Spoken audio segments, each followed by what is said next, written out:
Hello, this is Eric Trautmann of Associates in Real Estate again. Today's video blog, we're going to discuss the perils of trying to sell your home by yourself. Right now, different individuals try and sell their homes by themselves, wanting to save money, or if they're underwater, upside down on their mortgages, they just feel they may not have room to pay a real estate agent to get that house sold for them, and you're probably doing yourself a great disservice. I'm going to quote some numbers from the most recent survey I have on homes that were sold. So I may have to look down a little bit just to give you the exact numbers. But right now, 12% of all homes that are being sold or were sold last year were sold as for sale by owners. Of them, 40% of that 12% were sold to friends or family, individuals that the person knew before they actually put their house up for sale.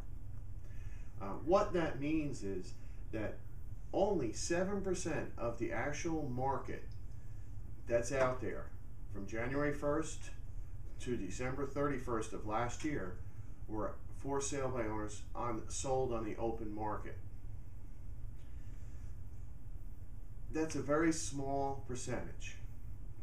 And of those, 87% of them will end up using realtors to sell their home later on.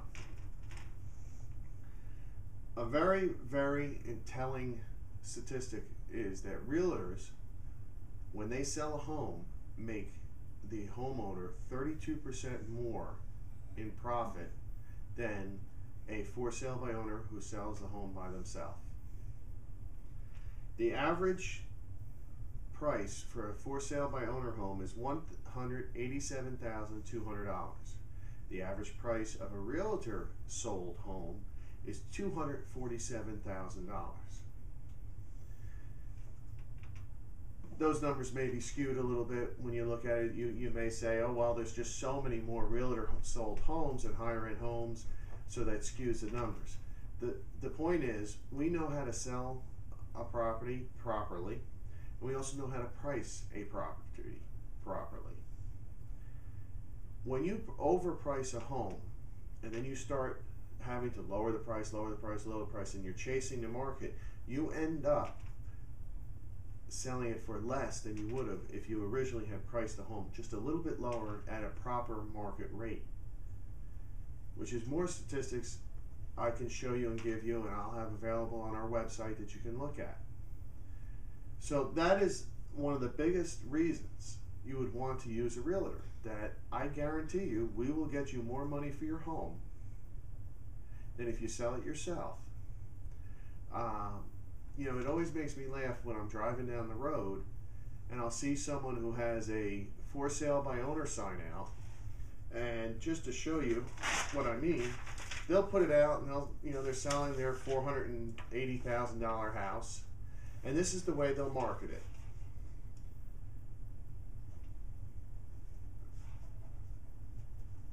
Now you're driving by at a minimum of 35 miles an hour, and this is what you're trying to read as you drive by.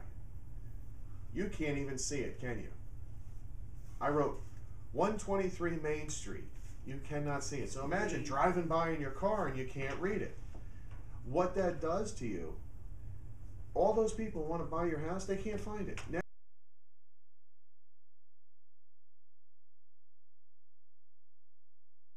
Now they're like, well, I'll look online for it. Oops, it's not there. Oh, I'll go on the MLS. Oh, it's not listed there.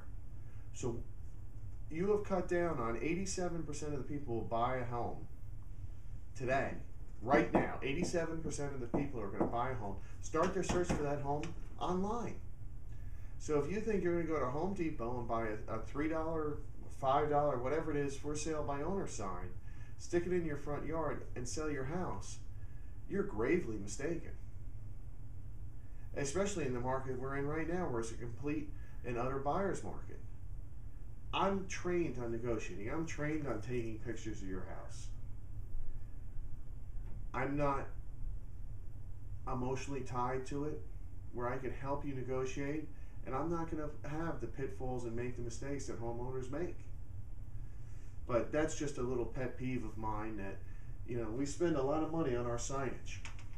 And much like Valentine's Day or weddings, when you put wedding or Valentine's Day in front of something, it gets more expensive. When you put it's for real estate for a sign, it gets more expensive for us to buy it, as opposed to if it was a sign for, a wallpaper store or something like that. There's a reason we pay good money for our product. It's so we can advertise and market your homes properly. And without that, and without the multifaceted marketing we do, it wouldn't work. There's a reason our industry has survived for over 100 years now. So that's just a little pet peeve I have, that the $5 Home Depot sign will get your house sold. Let's look at more. When you're trying to sell your home by yourself, some tips that I would give you. When you do an open house, number one, I'm hoping that you have a sign-in sheet and make everyone who comes in to sign in. But in addition to that, when they sign in, you need to pick up the pad and only let one group of people, like a couple or whatever, in your house at a time, and look. So if you don't, you're going to have Mickey Mouse, Donald Duck, and whoever else signing in. So if something does come up missing in your house later on, you'll hand it to the police. They'll say, well, I guess I'll have to fly to Orlando to, arrest Mickey or Minnie. So you want to make sure it's actually true names, true phone numbers that you're getting there, so you can follow up with them and ask them, do you have an interest in buying my home? The other thing is, you need to make sure they're pre-qualified. Now, after the open house is done, you need to do a safety inspection. What I mean by safety inspection is you need to go around your house and make sure every window and door is still locked. It's one of the things that can happen, and we get realtor updates all the time on this, where people went to for sale by owner homes, and they look out the window and say, oh, that's nice, and you're blocked by their body, and they unlock the window and come back the next night and rob everyone in the house. Just right there, you have 3 incidences for safety that you need to know as a realtor, that we don't, I don't have a problem with it because I follow those clues. Another thing when you're doing an open house, you want to make sure all the lights are on in the house. Many people, I had a customer who, when we had some talking house in their home, every time when I leave the home after coming to visit with him weekly, he'd unplug it because he was afraid of the amount of electricity that's being used by my talking house, which is the same amount of electricity your VCR uses when it's sitting plugged in and you're not actually watching a movie. You need to have all the lights on. That's how your house shows the most and the best. Obviously, vacuum, clean up the house, and you need to do advertising and invite your neighbors in. Because the first couple open houses you do as a real estate agent, you get all the nosy neighbors in.